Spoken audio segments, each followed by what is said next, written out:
తాకట్లో ఉన్న మీ బంగారాన్ని విడిపించి ఆ రోజు ఆన్లైన్ రేటుకి కొంటాం. Sharma gold company. నమస్తే, మీరు చూస్తుంది సుమన్ టీవీ. నేను మీ కీర్తి. నాతో పాటు డాక్టర్ అనంతలక్ష్మి అమ్మగారు ఉన్నారు. నమస్తే అమ్మా. నమస్తే తల్లి.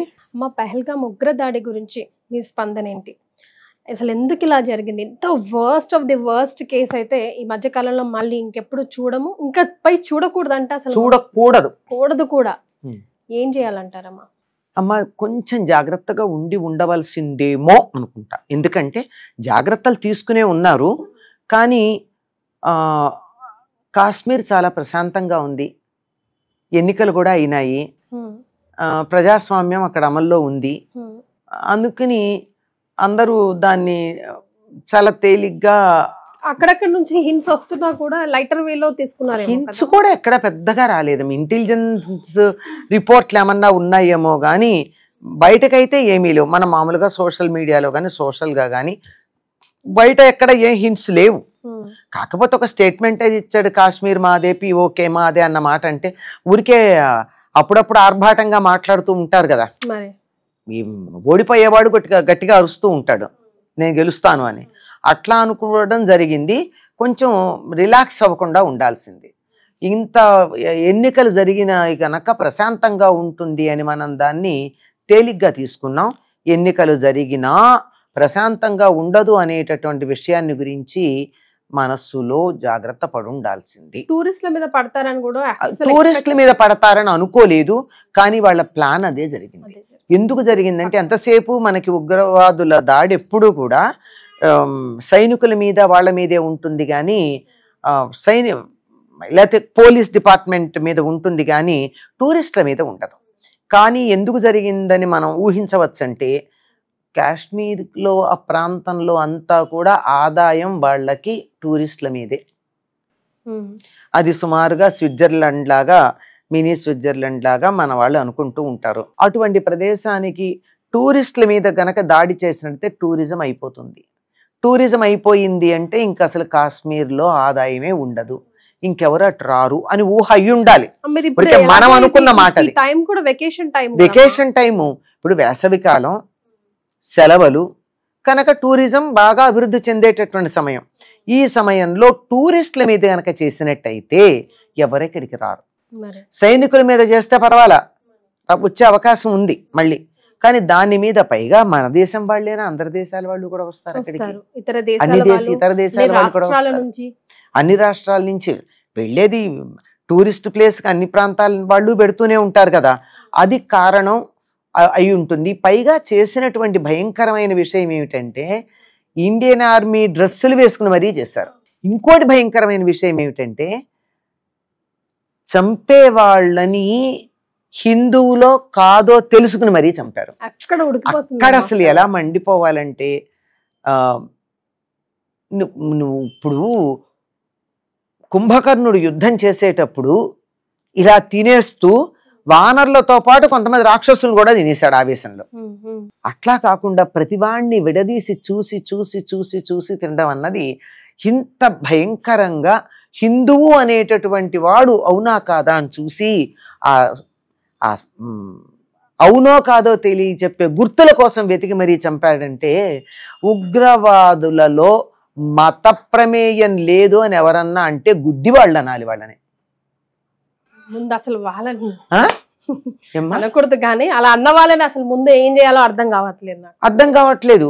ఇట్లాంటివి చూసి ఇంత భయంకరంగా ఉంటే ఎప్పుడూ రకరకాల స్టేట్మెంట్లు ఇస్తూ ప్రభుత్వాన్ని మరొకదాన్ని నోటికొచ్చినట్టు విమర్శించేటటువంటి వాళ్ళందరూ ఏమైపోయారు?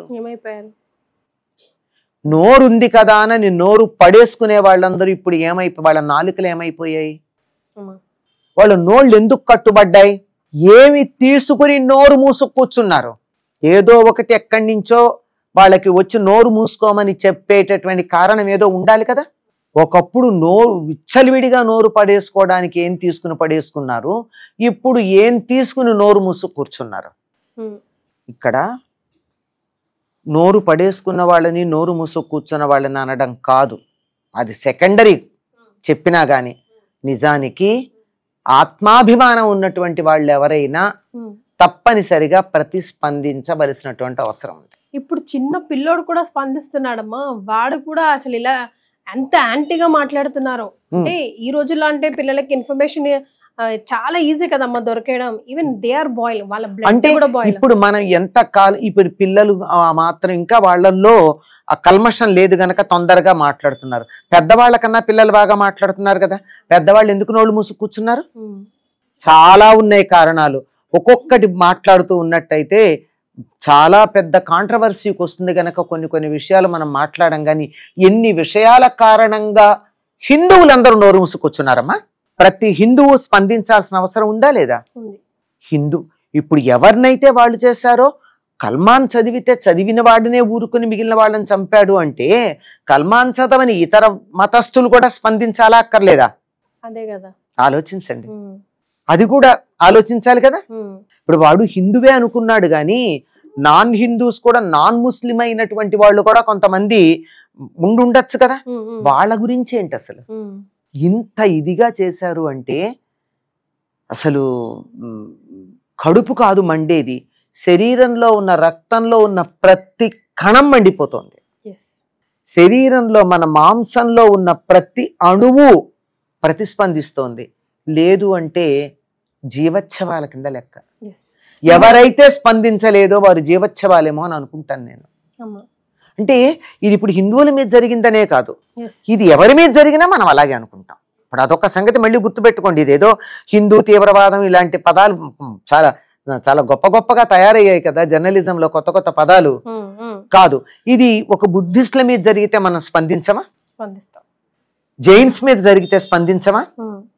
అసలు ఏ మనిషి మీద జరిగినా స్పందించాలి. కానీ ఇందులో ప్రత్యేకత గురించి ఎందుకు మాట్లాడుతున్నామంటే వాడు అవునా కల్మాన్ చదివాడా లేదా అని అడిగి చంపాడే, దానికోసం ఈ మతం పేరు వాడాం గాని లేకపోతే ఏ మనిషిని ఈ రకంగా చేసినా మనం బాధపడాల్సిందే. మన 19వ తారీఖు హిందూధనం అంటే ఆఖరికి వాళ్ళ జాతికి ఎవరికైనా ఎఫెక్ట్ అయినా మనం తప్పనిసరిగా అంటాం.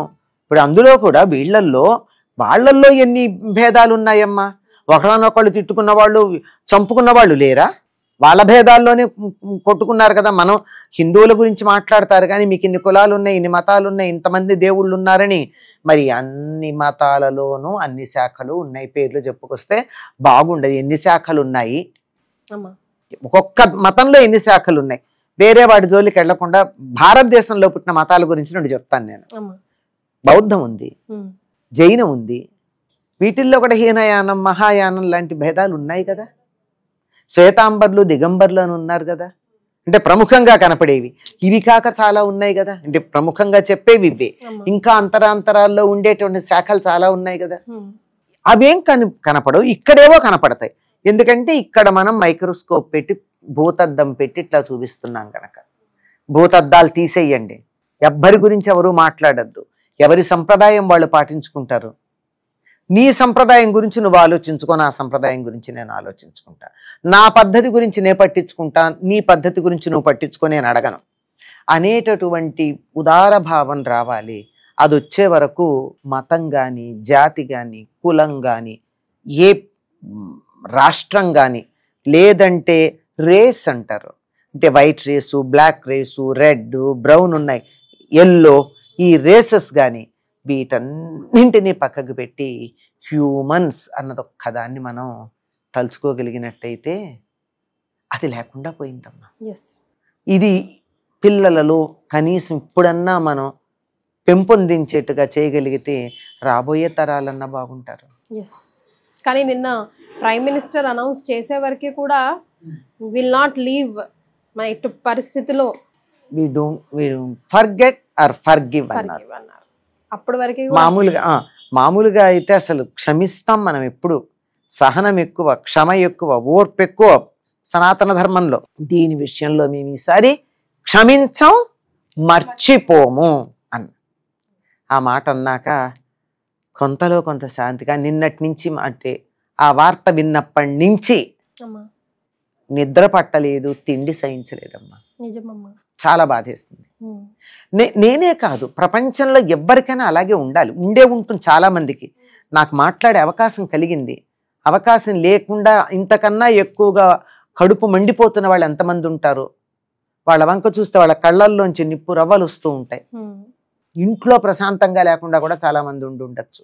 నిన్న మొన్న 19వ తారీఖు పెళ్లి చేసుకు వెళ్ళినటువంటి ఆ మిలిటరీ ఆఫీసర్స్ ఎలా ఉన్నారండి, వాళ్ళ జీవితాలు ఏమిటి? పైగా వాళ్ళ మీద పక్కన కూర్చున్న భార్యల మీద నోటుకొచ్చినట్టు కామెంట్సా?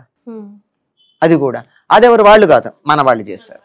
చాలా వాళ్ళు ఎంత కనపడుతూ ఓపెన్ గా టెర్రరిస్టులు అనుకుని ఉన్నారో వాళ్ళకన్నా వరస్ట్ టెర్రరిస్టులు ఈ కామెంట్స్ చేసిన వాళ్ళు ఉన్నారు. వాళ్ళు బయటపడ్డారు. కనీసం వాళ్ళు ఏదో ఒకటి మంచో చెడో దీన్ని కట్టుబడ్డామని చేశారు, చెడ్డదే. అంతకన్నా ముసుగేసుకుని ఇక్కడ అంతకన్నా దరిద్రంగా చేసేవాళ్ళు ఉన్నారే, వాళ్ళనేమనాలి? మరింత నీచులు, నీచాతి నీచులు.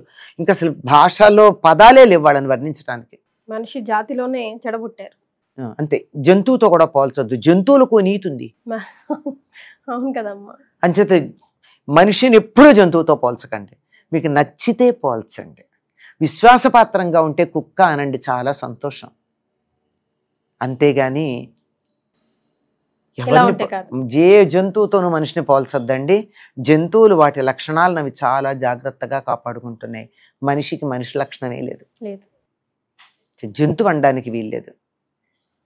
నికృష్ట జాతి ఇది, అంతే. సో ఈ ఆత్మశాంతి వాళ్ళకి పోయిన ఆత్మశాంతి అన్నది మన సంప్రదాయం కాదమ్మా. మన వాళ్ళు వెయిట్ చెయ్యరు జడ్జిమెంట్ డే కోసం. నేరుగా స్వర్గానికే వెళ్ళాలి, వేరే స్వర్గం కిందే పరిగణించాలి. దానికోసం ఇవాళ సాయంకాలం మేము చాలా కొన్ని ప్రార్థనలు అవి చేయబోతున్నాం. ర్యాలీల వల్ల జరిగేది ఏమంటే 10 మందికి తెలుస్తుంది అంతే. మేము వైదిక సంప్రదాయం ప్రకారం వేదం చదివినటువంటి 3 వేదాలు విడివిడిగా, ఒక్కొక్కళ్ళు ఒక్కొక్క వేదంలో పండితులు, వాళ్ళ చేత వేదం చదివించి వాళ్ళకి ఉత్తమ గతులు కలిగేటటువంటి కార్యక్రమం ఒకటి వాళ్ళ సాయంకాలం నిర్వహిస్తున్నాం మేము. సూపర్ అమ్మా. అదే, అంతకన్నా ఇంతకన్నా ఏం మాట్లాడలేకపోతున్నాం. మాట్లాడలేమమ్మా, చాలా బాధగా ఉంది తలుచుకుంటే. ధన్యవాదాలు.